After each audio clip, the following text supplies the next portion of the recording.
Sir, একটা প্রশ্ন আমাকে আসলে খুব করতে ইচ্ছা করছে, সেটা হচ্ছে যে আমাদের স্কুল কলেজে একটা ট্রেডিশন আছে এবং স্কুল কলেজের স্টুডেন্টরা এই কমপ্লেনটা বারবার দেয়, সেটা হচ্ছে যে ঈদের আগে এক গাদা পড়া দিয়ে দেওয়া হয় এবং ঈদের পরে পরীক্ষা থাকে, তো ঈদের আনন্দ মাটি হয়ে যায়।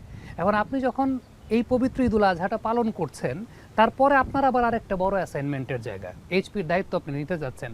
মাঝে মধ্যে কি এই বিষয়গুলো খুব বার্ডেন মনে হয় কিনা, যে এই যে ঈদের আনন্দগুলো করতে পারেন না ওই স্কুলের স্টুডেন্টদের মতো?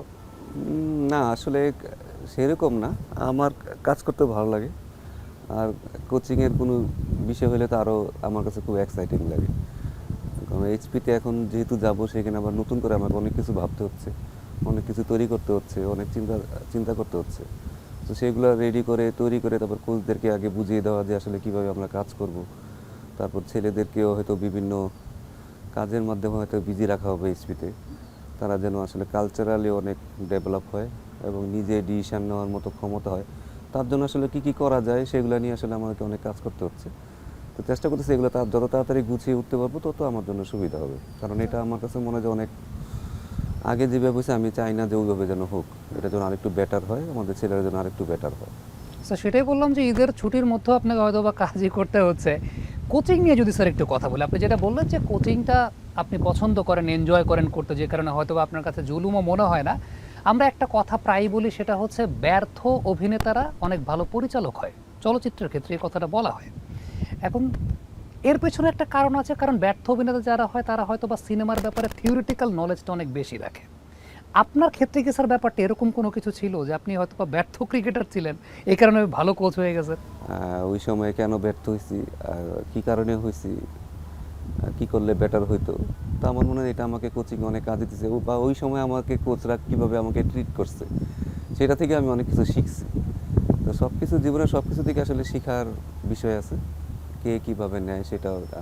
আমার কাছে যেমন একটা মানুষ যদি আমার সাথে খারাপ ব্যবহার করে আমি খুব বেশি রাগ হই না, কারণ আমার কাছে মনে হয় যে দুনিয়াতে খারাপ মানুষেরও দরকার আছে। খারাপ মানুষ না থাকলে আমি ভালোটা তো বুঝতে পারবো না। তো এই কারণে খুব বেশি রাগ হয় না। চেষ্টা করি যেভাবে আর কি ওইখান থেকে কিছু ভালো কিছু নেওয়া যায়। তো আমার কাছে মনে হয় যে ওই ব্যর্থতাগুলা, কারণ জীবনের প্রথম 25-30 বছর আমি মনে হয় কোনো মেডেল পাইনি, না 25 বছর, বাট স্পোর্টসে অনেক চেষ্টা করছি। তো সেইখান থেকে আস্তে আস্তে হয়তো পরে সাফল্য আসছে। তো হাল ছাড়া যাবে না, এই একটা অভ্যাস আমার আছে যে কখনো হাল ছাড়া যাবে না। আপনি যখন খুশি তখন হাল ছেড়ে দিতেই পারেন, তাহলে আসলে তো কোনো কিছু হইল না। তো আমার কাছে মনে হয় হাল না ছাড়ার একটা অভ্যাস আমার আছে এবং নিজেকে কখনোই ট্যালেন্ট ভাবি নাই, কারণ বুঝতে পারছি যে আসলে কোনো কিছুতে পারিনি। তো ট্যালেন্টটা আমার কাছে নাই। তা আমার আসলে পরিশ্রম দিয়েই হয়তো আগাইতে হবে, অথবা ডেডিকেশন দিয়ে আগাইতে হবে, কিছু একটা দিয়ে তো আমাকে আগাইতে হবে।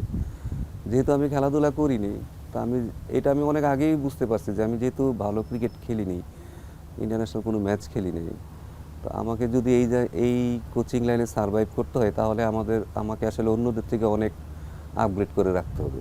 তো এইটাই আসলে আমার ভিতরে সবসময় কাজ করতো যে না, আমি এমনভাবে নিজেকে তৈরি করবো যেন অন্যরা যেন আমাকে না ছুঁতে পারে।